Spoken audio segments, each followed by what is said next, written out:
జీవ సమాధి 123 సంవత్సరాలు అయింది. 1902లో జీవ సమాధి. ఆయన ఊరి పేరంతా ఎవరికి తెలియదు.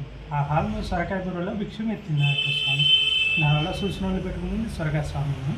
ఇదంతా వచ్చేవాళ్ళు కష్టాలన్నీ చెప్పుకొని పోతుంది, బాధలన్నీ తిట్టి వచ్చి సొరకాయ కట్టవచ్చు. వాళ్ళతో ఆయన స్వామికి అభిషేకాలు చేసుకోవచ్చు, 10 మందికి అన్నదానం చేయవచ్చు. వాళ్ళ కష్టం ఎట్లా ఉందో అట్లా చేసుకోవచ్చు.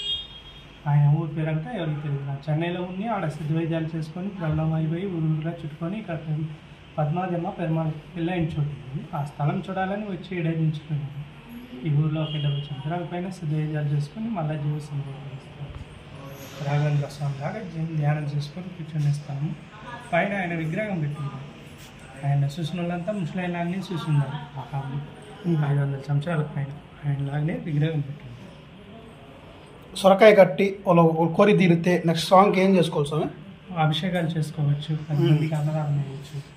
కష్టం ఎట్లా చేసుకోవచ్చు. ఇక్కడ ప్రతి ఒక్క అమావాస్య పౌర్ణానికి ముందు రోజు నైట్ హోమం జరుగుతుంది, తెల్లారితో అభిషేకాలు జరుగుతుంది.